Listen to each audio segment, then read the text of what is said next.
পরবর্তীকালীন সরকারের প্রধান কে হবে এই নিয়ে চলছে চুলছাড়া বিশ্লেষণ। বিশেষ করে ইসলামিস্টদের পক্ষ থেকে একটি আপত্তি আসছে ডক্টর ইউনূসের ব্যাপারে।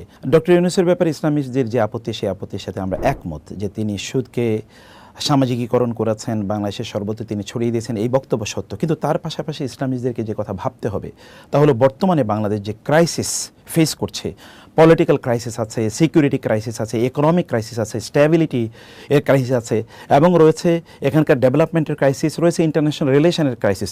এতগুলো ক্রাইসিস সমাধান করার মতো এবং প্রতিবেশী দেশের একটা বড় ধরনের এখানে নজর আছে, ছোবল আছে, থাবা আছে, এবং এখানে শকুনের তাদের যে নজরদারি এখানে আছে, এগুলো সব কিছুকে ট্যাকেল দেওয়ার মতো একজন ব্যক্তির নাম আপনাকে বলতে পারেন? ডক্টর ইউনূস ছাড়া, যিনি সবগুলো জিনিসকে এখন এই মুহূর্তে ট্যাকেল দিতে পারবেন। একবার চিন্তা করে দেখুন, একটা যুদ্ধ বিধ্বস্ত দেশের মতো একটি দেশের মধ্যে আমরা এখন আছি।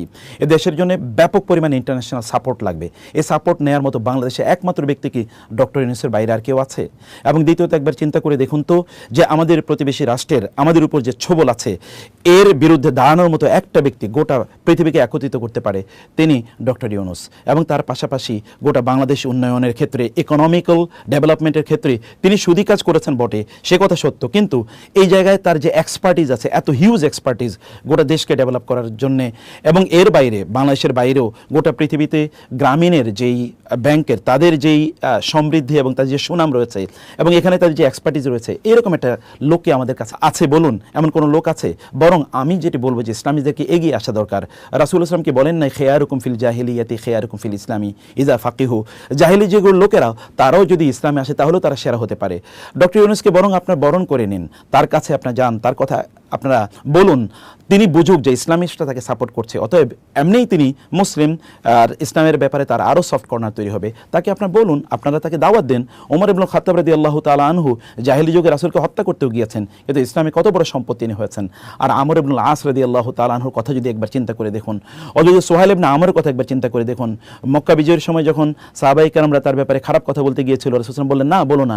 তিনি একদিন মুসলিমদের পক্ষে তিনি শক্তিশালী ভূমিকা তিনি পালন করবেন, এবং তার এই মুখের কথাই, তার যে বুদ্ধিমত্তা, ডিপ্লোম্যাটিক তার যে বুদ্ধিমত্তা, এটা কোনো এক সময় মুসলমানদের কাজে লাগবে। এবং আপনারা জানেন আবু বকর রাদিয়াল্লাহু তাআলা আনহুর সময় রিদ্দার যুদ্ধে যখন লোকেরা বিভিন্ন জায়গায় তারা ছড়িয়ে পড়ছিল, এবং যখন তারা ইসলামের বিরুদ্ধে চলে গিয়েছিল, তার বক্তব্যে কিন্তু হাজার হাজার লক্ষ লক্ষ লোক আবার ফিরে এসেছে।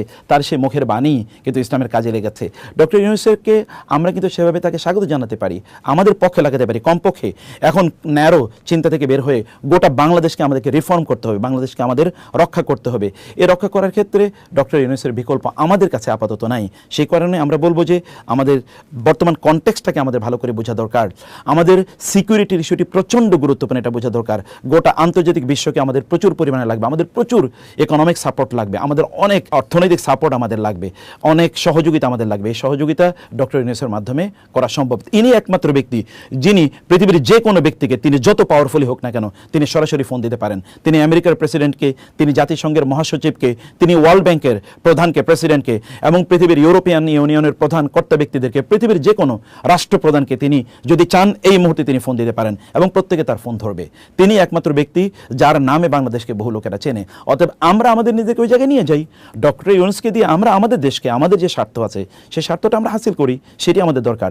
অতএব অন্যায়ভাবে তার বিরোধিতা করার প্রয়োজন নেই, বরং আমরা ছাত্র সমাজের সাথে একই বক্তব্য আমরাও দিতে চাই। তাদের সাথে আমরা সুর মিলিয়ে আমরা বলতে চাই, আমরা ডক্টর ইউনূসকে তত্ত্বাবধায়ক সরকার, অথবা যদি ইন্টারিম গভর্নমেন্ট বলি, এবং আমরা যদি বলি যে এখানকার অন্তর্বর্তীকালীন সরকার, তার প্রধান হিসেবে আমরাও তাকে দেখতে চাই। আরেকটি বিষয় এখানে খুবই গুরুত্বপূর্ণ, তিনি কিন্তু কোনো পলিটিক্যাল ক্যারিয়ার না, তার পলিটিক্যাল কোনো ভিশনও নাই যে তিনি এখানে দীর্ঘদিন পর্যন্ত থাকবেন। তিনি ইন্টারিম একটি ব্যবস্থাপনা তিনি করবেন, তারপরে তিনি হতে পারে তিনি নির্বাচন দেবেন বা কী করবেন সেটি একটি ভিন্ন বিষয়। আবার তিনি পলিটিক্যাল কোনো গ্রুপ তৈরি করে তারপরে এটাকে অন্যদের মতো যারা এতদিন পরিচালনা করেছিলেন তাদের মতো এটাকে তিনি কুক্ষিগত করবেন, এরকম কোন ব্যক্তিত্বও তিনি নন। আর তিনি দেখুন গ্রামীণ ব্যাংক অথবা গ্রামীণ ফোন এবং অন্যান্য যা কিছু তিনি ধরেছেন সব হীরার টুকরা হয়ে গেছে। তার যে সোশ্যাল বিজনেস, এটা তো আমাদেরই আইডিয়া, এটাকে তিনি কেবল একটু আপনার মানে ইউরোপিয়ানাইজ তিনি করেছেন। সোশ্যাল বিজনেস তো আমাদের ওয়াকফের যে আইডিয়াটা তিনি আসলে সেল করতে চেয়েছেন। অতএব তার কনসেপ্টগুলোকে এগুলোকে ইসলামের বাইরে আপনি দেখবেন না, এগুলোকে কোনো অবস্থায় ইসলামাইজ আপনি করে নিতে পারেন। তার ইকোনমিক থিওরিটাকে আপনি কেবল ইসলামিক থিওরিতে রূপান্তরিত করেন। এবং আপনি দেখুন না, ইসলামী ব্যাংকগুলো কিন্তু তার যেই রুরাল ব্যাংকিং অথবা তার যদি আমরা বলি মাইক্রো ফাইন্যান্স, ইসলামী ব্যাংকগুলোকে এখন করে না। হাজার হাজার এনজিও তৈরি হচ্ছে মাইক্রো ফাইন্যান্সের উপর। ইসলামিক মাইক্রো ফাইন্যান্স নামে তৈরি হয়েছে কিন্তু এই ডক্টর ইউনূসের সেই থিওরির উপর। অতএব থিওরিকে ইসলামাইজ করুন এবং তাকে আপনার বলুন যে এই কাজগুলো ইসলাম নিষিদ্ধ করেছে, তিনি নিশ্চয়ই সেটি বুঝবেন। অন্যথায় তার বিরোধিতা করলে আমরাই ক্ষতির মধ্যে নিমজ্জিত হব, কারণ আমরা একটা সন্ধিক্ষণে দাঁড়িয়ে আছি। কো থেকে কাউন্টার কো হয়, হতে পারে যে আপনাদের যে অভ্যুত্থান, আপনাদের যে অর্জন, যে বিজয়, এই বিজয় কিন্তু হাতছাড়া হয়ে যেতে পারে। অতএব এখন বিরোধিতা করার সময় নয়, এখন ডক্টর ইউনূসের পক্ষে বরং আমাদের দাঁড়ানো দরকার। বরং চলুন আমরা সবাই সমস্যারে বলি, ওলামায়ে কেরাম বলুক যে আমরা ডক্টর ইউনূসকে চাই, এবং তারপরে তার সাথে নেগোসিয়েশনে বসুন যেন সুদ থেকে কীভাবে মুক্ত হওয়া যায়। আর মনে রাখবেন, ডক্টর ইউনূসের বিরুদ্ধে যে প্রপাগান্ডা, এই প্রপাগান্ডা কিন্তু পার্শ্ববর্তী দেশ এবং যারা চলে গেছে তারা কিন্তু এই প্রপাগান্ডা তৈরি করে গিয়েছে। তাদের প্রপাগান্ডায় আমরা এখন চালিয়ে যাচ্ছি। তিনি সুদখোর, তিনি রক্তখোর, ইত্যকার, এই কথাগুলো এতদিন কারা বলেছে? যারা বলেছে তারা কি বাংলাদেশকে ইসলামিক স্টেট তৈরি করেছে? তারা কি এখানকার ইকোনমিক সিস্টেমকে ইসলামিক করেছে? তারা কি এখানকার ইসলামিক ব্যবস্থাপনা যারা বলেছে তারা কি তাদের পক্ষে ছিল? ওলামায়ে কেরামদেরকে কারা হত্যা করেছে? কারা এখানকার ইসলামিক প্রতিষ্ঠানগুলোকে বন্ধ করে দিয়েছে, লুটতরাজ করেছে? কারা ইসলামের নামে কোনো জিনিসকে ইসলামিক কোনো পর্যন্ত আমরা প্রতিষ্ঠান করতে পারি নাই?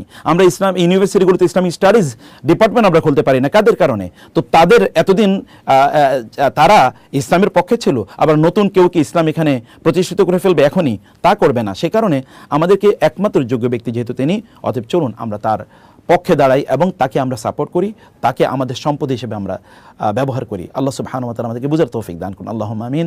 ওয়াসসালামু আলাইকুম ওয়া রাহমাতুল্লাহি ওয়া বারাকাতুহু।